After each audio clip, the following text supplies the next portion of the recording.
সূর্যোদয় এবং সূর্যাস্ত দেখাটা আমার কাছে সবসময় ভালো লাগার। বিষয়টা যদি হয় সমুদ্রের তীরে তাহলে তো আর কোনো কথাই নেই। তাহলে সেটা হয়ে ওঠে উপভোগ্যকর। তাই চলে আসলাম সাগরকন্যা কুয়াকাটায়।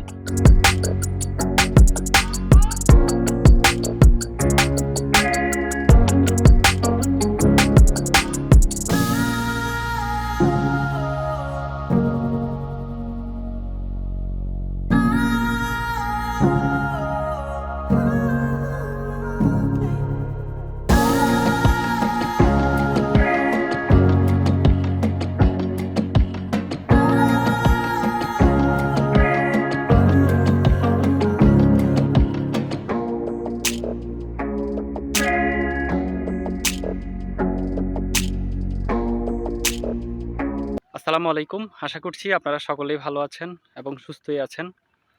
অনেক দিনের ইচ্ছা পূরণ হলো কুয়াকাটায় এসে। কুয়াকাটায় আজকে আমার প্রথম দিন, তাই আজকে কুয়াকাটা নিয়ে এটা হচ্ছে আমার ফার্স্ট ব্লগ। কুয়াকাটায় আসতে আসতে আমার কিছুটা দেরি হয়ে যায়। সন্ধ্যা প্রায় ঘনিয়ে এসছে, আমি কিছুক্ষণ আগে এসেছি। তো আজকের এই প্রথম পর্বে কুয়াকাটায় বিচ ঘুরবো। কুয়াকাটা বিচ ঘুরে আপনাদেরকে সব কিছু দেখানোর চেষ্টা করব। প্রথম পর্বের সাথেই থাকুন। আর যদি আপনি আমার ইউটিউব চ্যানেলটিকে সাবস্ক্রাইব করে না থাকেন তাহলে অবশ্যই সাবস্ক্রাইব করে পাশের বেল আইকনটি অন করে দিন।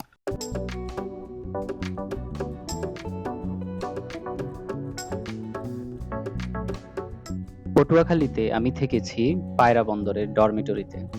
ডরমিটরি থেকে রওনা হলাম কুয়াকাটার উদ্দেশ্যে।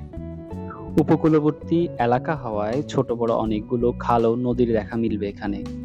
আর সেই নদীগুলোতে রয়েছে সারি সারি মাছ ধরার নৌকা বাঁধা।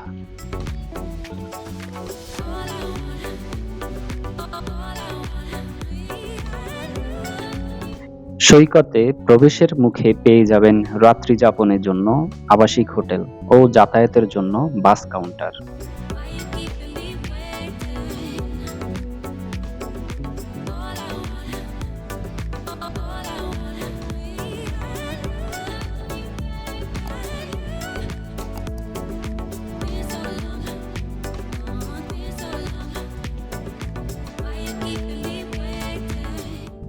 সৈকতে পৌঁছতে কিছুটা দেরি হওয়ায় লাল কাঁকড়া আর ঝাউবন দেখতে বেরিয়ে পড়লাম। আপনারা বালুময় সৈকত কিংবা সৈকতের পাশে রাস্তা ধরে যেতে পারেন। তবে শুষ্ক মৌসুমে রাস্তায় প্রচন্ড বালু আর বর্ষায় কর্দমাক্ত থাকে, তাই সৈকতের পথ ধরে যাওয়াটাই ভালো। আমরা রাস্তা ধরে কিছু দূর যাওয়ার পর প্রচন্ড বালুর কবলে পড়ে যাই।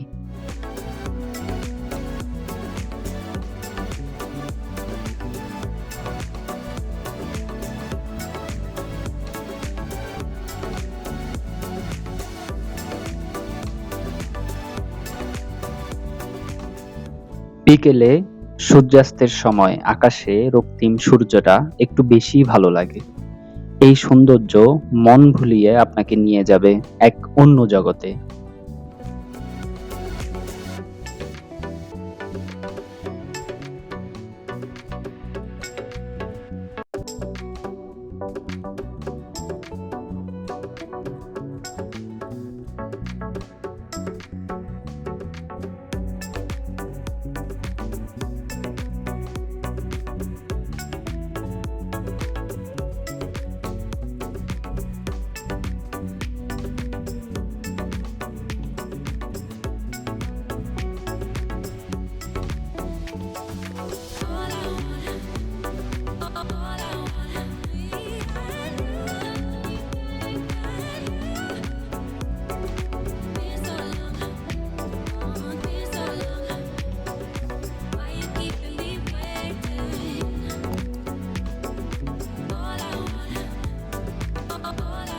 কুয়াকাটার সমুদ্র সৈকতের পাশেই এই সুন্দর ঝাউবন। আর এখন এই ঝাউবন হচ্ছে আমাদের দেখার পালা। সূর্যটা প্রায় অস্ত যাচ্ছে পশ্চিম আকাশে। ঝাউবনটা হচ্ছে তার ঠিক অপোজিটে, তাই ঝাউবনটা খুব সুন্দর দেখাচ্ছে। আর ঝাউবনের সৌন্দর্য কেমন, চলুন আমরা ভিতরে গিয়ে দেখি।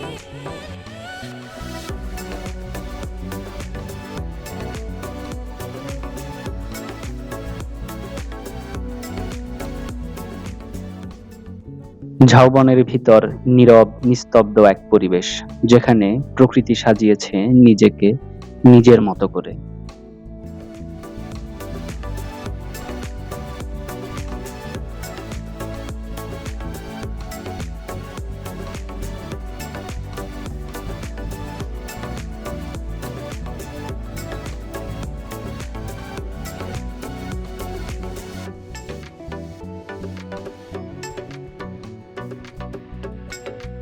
আমি এখন আছি কুয়াকাটা সমুদ্র সৈকতের ঠিক পাশে ঝাউবনের ভিতরে। ঝাউবনের ভিতরে এতটাই সুন্দর, এতটাই সবুজ প্রকৃতি। বনগুলো প্রকৃতিতে তার নিজের খেয়ালে বা নিজের ইচ্ছায় বেড়ে উঠেছে। এর সৌন্দর্য সত্যিকারে অসাধারণ। এটা আল্লাহ তাআলার অনেক মহান একটা সৃষ্টি এবং কত সুন্দর একটা সৃষ্টি, সেটা আসলে ঘর থেকে বের না হলে কোনোভাবেই বোঝা যায় না। আল্লাহ তাআলার কাছে শুকরিয়া আদায় করছি যে আল্লাহ তাআলা মানুষের জন্য এই প্রকৃতি এবং এই পৃথিবীটাকে এত সুন্দর করে সাজিয়ে রেখেছেন।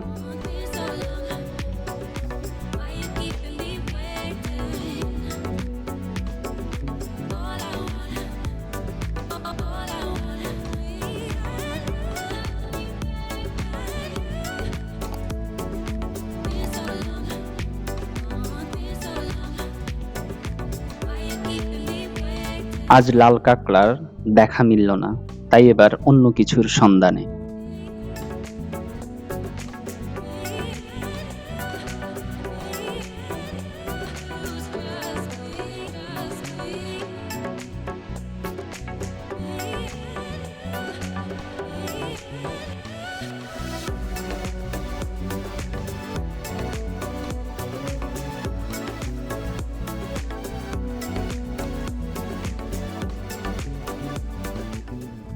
এই স্থানটিতে একটি উদ্যান ছিল। ঘূর্ণিঝড়ের কারণে তার ধ্বংসাবশেষ এখনো উপস্থিত।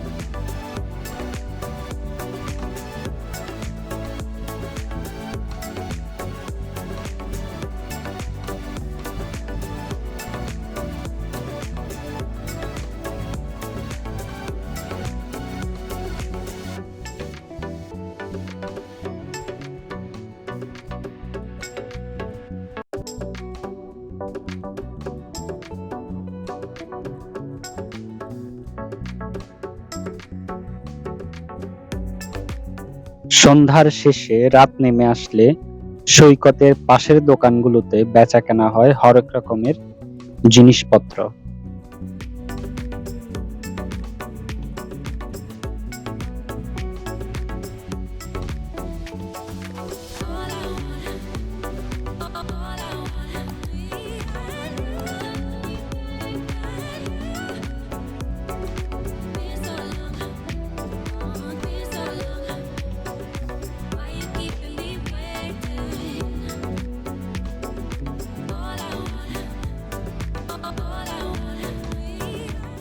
কুয়াকাটায় রাতের অন্যতম আকর্ষণ মাছের বারবিকিউ।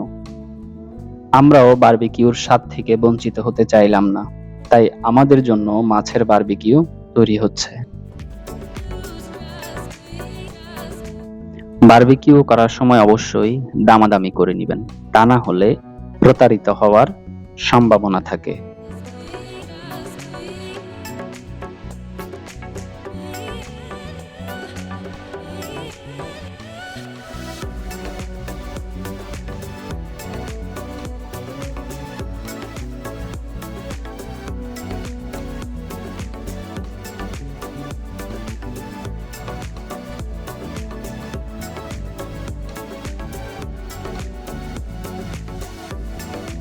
কুয়াকাটা ট্যুরের প্রথম দিন কুয়াকাটার সমুদ্র সৈকতের বিকেলের সময়টায় অস্থির একটা সৌন্দর্য উপভোগ করেছি।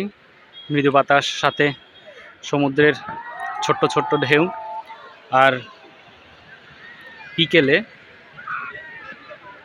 ঝাউবনে একলা মনে হেঁটে বেড়ানো, সাথে বিকেলের সূর্যাস্ত, আর সন্ধ্যার পর বারবিকিউ। এক কমপ্লিট উপভোগ্যকর প্যাকেজ। আজকের এই ভিডিওটি এখানেই শেষ করছি। ইনশাল্লাহ কালকে সকালে আবার শুরু করব দ্বিতীয় দিনের দ্বিতীয় পর্ব। সবাই ভালো থাকবেন, আর সাবস্ক্রাইব করে না থাকলে অবশ্যই সাবস্ক্রাইব করে সাথেই থাকুন।